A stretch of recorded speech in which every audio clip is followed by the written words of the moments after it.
Ngayon, switch on natin. Natin ano mangyari yan. Usok na naman yan kung sakali. Okay.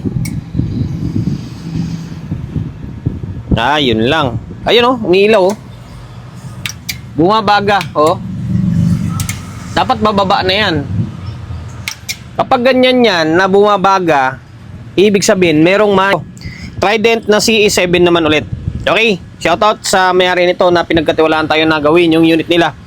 Kalimutan kong Kaiser, ang pangalan nito Sherwin. Ayan pangalan nyo, Sherwin. Maraming salamat sir ha, pagkatiwala mo ng unit pro sa akin ha. Issue nito ay yung mga combo nakalimutan ko na. Yung mga combo kalimutan ko na eh. Ngayon tayo na lang bahala ah. Okay, binuksan ko na agad para mas mabilis yung video natin. Ngayon, naka-plug yan doon sa may bulb oh. Wala naman ako nakitang sunog or ano man. Parang wala naman eh. Okay, visual check muna tayo. Parang wala naman. Ngayon, switch on natin. Natin ano mangyari yan. Usok na naman yan kung sakali. Okay. Yun lang. Ayun oh, umiilaw oh. Bumabaga oh. Dapat bababa na yan. Kapag ganyan yan na bumabaga, ibig sabihin merong may mataas na volt na kanya na bias dyan. Okay, inulit natin, merong mataas na bias. Ang tanong kung saan, and then anong pyesa ang nasira kung bakit umiilaw yung bulb natin or nasasabi kong tumaas yung bias. Okay, sa mga taga-subaybay natin, kabisado na nila yan kung paano natin diskartehan. Okay, ang deal dito, ibababa yung bias or ibabalik sa normal. Tapos, dadagdagan yata ng slot. Okay, sige, gawin natin. Pero, bago natin i-troubleshoot to, siyempre, promotion muna tayo agad. Sa mga hindi pa nakapag-follow, sa mga hindi pa nakapag-subscribe ng YouTube channel natin, pakisubscribe ng YouTube channel natin. Pindutin mo yung bell button sa gilid, select mo yung all, and then, yan, kapag napindot mo na yan, manonotified ka kapag meron tayong bagong upload na video. Okay, nag-upload tayo ng video isang beses, dalawang beses kada araw. Ngayon, ito yung sira niya, no? Yung trimmer. Ito. Yan, yung kulay dilaw na yan. Yung kulay dilaw na yan. Yan yung nag-adjust ng bias niya. Ngayon, ang alamin natin kung saan banda ang may problema. Okay? Left channel ba o right channel? Na hindi tayo gagamit ng thermal scanner. Yan, no? Sa bulb lang tayo, tapos pa isa-isa tayo. Okay? Ngayon, ito guys, diskarte ko to ha. Diskarte ko lang ito kung paano ako mag-troubleshoot. May kanya-kanya naman tayo diskarte. Ngayon, simula tayo sa may channel 1. Tignan natin kung mag-normal siya. Ngayon, switch on natin. Okay, nag-normal siya agad oh. Pansinin nyo. Nawala yung ilaw, di ba? Okay, nawala yung ilaw. Ibig sabihin, nasa channel 1 ang merong tumataas na bias. Okay? At dahil alam na natin kung saan mang may problema, channel 1, ito pa rin yung deal niyan. Fixed bias pa rin. If-fix bias pa rin natin to. If-fix bias natin, parehas ba? Nawala ako sa rhythm kasi pangalawang araw na natin ngayon to eh. Baklasin natin itong channel 1 and then 2. Sabay na natin. Bago natin i-fix bias, pakita ko muna sa inyo or tingnan muna natin yung biasing niya. Para may paggagayahan tayo mamaya or mayroon tayong reference na tinatawag. Range natin ng 2.5. Yan, 2.5 volts. DC. Ngayon, switch on natin. Okay, nakahang yung channel 1 na. Yung channel 2 muna, susukatan natin. Tingnan natin kung ano magiging kalabasan niya. Okay?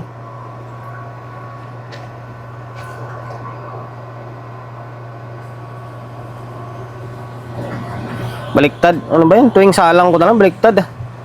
Bira lang ako magsalang ng tester ng sukat ng bias na baliktad. Okay, nasa 0.26 lang. Yan o. Okay, ganyan din yung ipapalabas natin mamaya or kahit mga 0.25 lang, okay lang yan. Ngayon, kuha na natin yung biasing and then good ito sa channel 2. Nasabi ko, i-fix bias pa rin natin. Okay, kalasin na natin itong dalawang board. Nakalas ko na yung channel 1. Ngayon, value ng trimmer ay 3.3. Meaning 3.3. Ngayon, ang dami ko nang nagawa nito. Hindi nilang taon na akong magawa ng ganitong unit. Hindi ko na ililista yung fixed bias na ginagamit ko rito. Okay, putulin natin to. Tingnan nyo kung diskarte ko. Trabaho tamad oh. Yan, kinakater ko lang yan. Pero wag nyo akong gayahin ha. Pwede naman kasi yan kahit ganyan gagawin nyo. Kasi double-sided naman itong board. Imbis na magbaklas ka nyan, nung nagsisimula pala ako sa pagre-repair ng mga power amp, kinakalas ko talaga ito. Kinakalas ko rin itong buong board. Tapos, sinasanksyon ko ito na matrabaho. Pwede naman ganyan eh. Tapos ipapatong mo lang kasi double-sided naman yan. Tagos naman sa ilalim yan. Pero mag-ingat kasi baka mamaya maputol mo yung linya. Okay? Yan. Binibilisan lang natin yung trabaho natin. Kung pwede naman, di ba? Kasi magbaklas ka ng buong board na yan na ang haba ng proseso na iisa lang din naman yung tatanggalin mo. Ito lang. Ito kadalasan ang nasisira sa ganitong klaseng unit. Hindi lang ito. Yung mga power amplifier ngayon ng mga bagong labas. Kung mapapansin nyo, 3K ang nakalagay dito. Yan, 3K. Ayun, yung ilalagay natin ay 2.7. Okay, try natin 2.7. Kakabit ako ng 2.7. Okay, bali ito na. 2.7. Yan, nalagay natin, 2.7. And then, ito guys ha, disclaimer muna tayo guys ha. Pasensya na kayo kung paulit-ulit na lang yung video na ginagawa natin. Ang atin is para lang ito sa mga baguhan na ngayon lang makasilip ng mga content natin or video natin. Sa mga lagi nanonood sa atin, hindi kabisado na nila yung gawaan natin, bili naman maganda na ibang video. Yung ating gumagawa tayo ng video para makita ng mayari kung paano natin gawin yung unit nila. At the same time, meron tayong upload na video. And then, makapagbigay ideya sa mga baguang technician, di ba? Okay. And then, pasensya na kung hindi tayo ganun kagaling magpaliwanag yung proseso sa paggagawa. Ating kasi rektahan na lang tayo eh. Diba? Ganun din naman ang punto niyan. Pahabain mo yung salita dyan, pabain mo yung oras. Yun at yun pa rin naman. Buti nga to sa akin eh, rektahan na eh. Okay, ayan, 2.7 to. Try natin yung 2.7. Kasi hindi nga ako ang tawag nito. Hindi ako lilista. Ngayon siguro baka ilista ko na to. Yan, ito lang muna ilalagay natin, yung supply lang na mataas. Okay. Handa natin tester natin. Yan, pag ganyan na lang. Ayun, on natin. Kailangan, handa ko yung test prod natin. Okay, on natin. Pansinin nyo yung ilaw na wala na oh. Diba? Nakaraan may bumabaga pa dyan eh. Mabaga pa yung ilaw dyan. Ngayon wala na. Pino na. Meaning, bumaba na yung biasing niyan. Dito. Putik na yan. Baliktad na naman oh. Ang kwan eh. Inaaning tayo nitong test prod natin eh. Dito.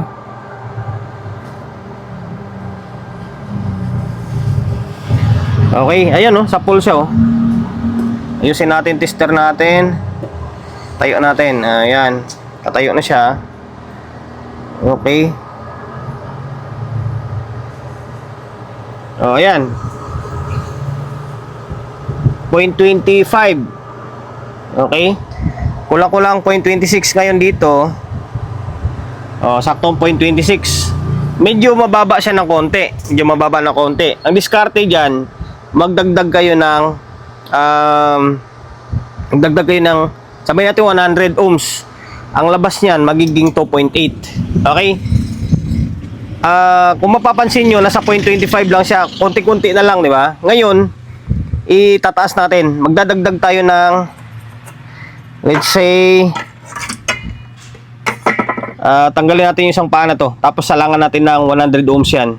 Para maging 2.8. 2.8 sigurado sa full yan. Okay, bali ito. Dinagdagan natin ng 100 ohms. Yan. 2.8 na yung labas ito. Ito guys, dati ang ginagamit ko 2.7. Kasi minsan sinasadya ko talagang, pero 2.7 pwede na eh. Aking kasi for formality na tinatawag. Kasi nga, sabi ko, ipaparehas natin dito. Kaya ipaparehas natin.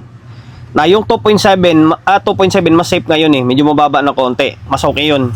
Ayan. Pero, yun nga, sabi ko, dahil isasakto natin dito, kaya pinapakita ko sa inyo na magdadagdag tayo para tataas nga siya, di ba? Ayan, 2.8 yan. Pansinin nyo. Okay, naka-plug na ito. Balik natin para yung salang hindi mag-ikot-ikot yung test prod natin. Ngayon, ulit. Ayan. Pinapakita ko lang sa inyo yung pinakasaktong proseso ba. Ayan. Okay. Dito, salang ulit tayo dito ah.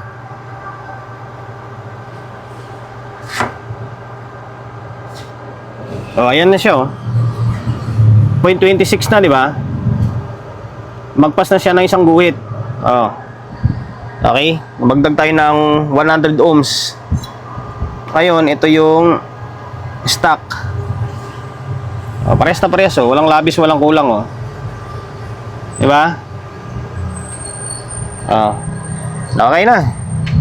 Para yung 2.7, pwede yun. Kung wala kayong pandagdag or ayaw nyong makita na parang sagwa dahil may naka series na isa pa, 2.7 pwede na yun. Advisable ko na yun. Ngayon, hindi naman pwedeng ito i-fix bias natin.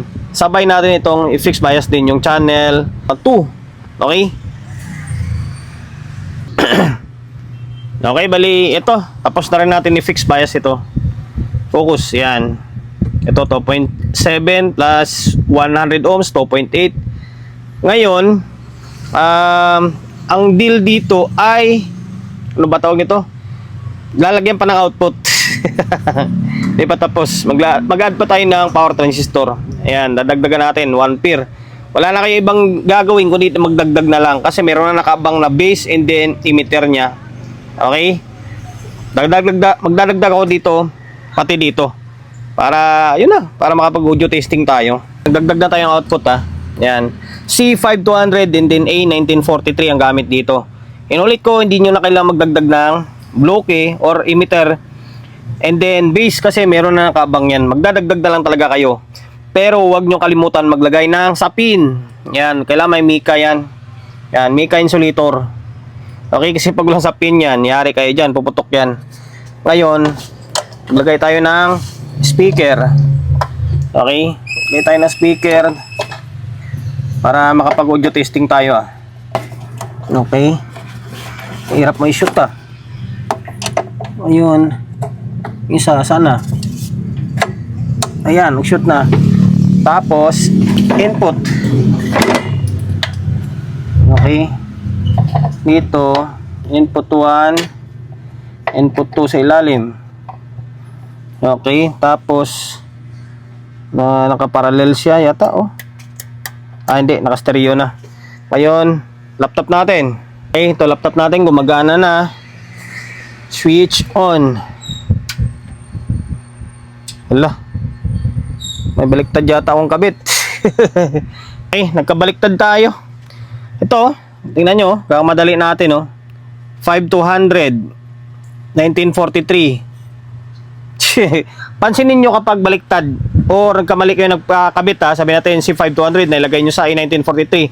Pansinin nyo kapag may bulb ka. Yan ha, nakaplug yan ha, nakaplug oh. Pansinin nyo. Diba, iilaw lang siya oh. Kung wala kang ilaw, automatic putok na yan. Sigurado si back na yan. Hindi lang isa ang masisira dyan, maaaring marami pa. Kaya napakahalaga na meron kang bulb.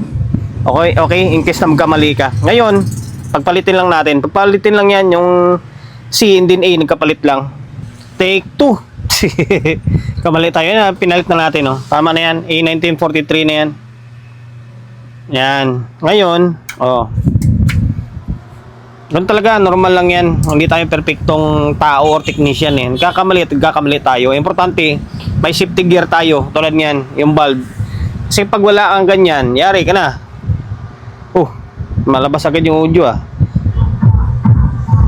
Putik, may problema yung control. Ingay oh. Ingay. Channel 2. Wala, may problema yung makontrol. Wala. Bira niyan. Patatagalin pa ba natin yan? Palit control, sira na yung control niya. Binilisan ko lang yung video natin. Kinalas or piniltan ko na. Ito 10K na mono ito ah.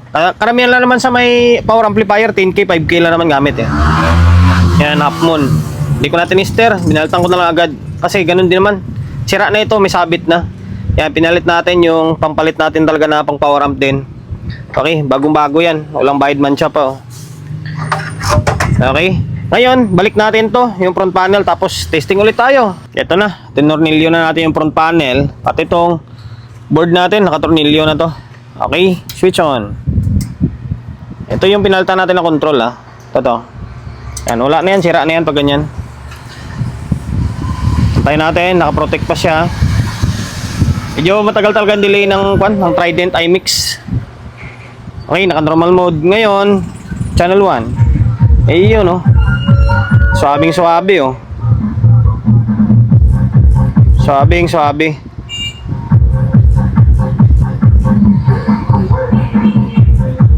Solid din tunog niya. Channel 2. Yun oh. Hop, makapiright tayo. Yan, okay na. Ganun lang yung pagproseso ng pagkagawa ng power amplifier. Umiinit.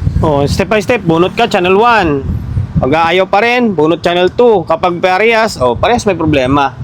Kung pag bunot mo, magiging normal yung ilaw, ibig sabihin, channel 1 ang may problema. Pag binunot mo, na umilaw pa rin yung bulb, ibig sabihin, balik mo yung channel 1, bunutin mo yung channel 2. Kapag naging okay, di channel 1 na may problema. Ganoon lang yun, sundan nyo lang yung video natin guys. Napakalaking tulong yan sa inyo na nagsisimula pa lang mag-repair ng mga power amplifier. Okay?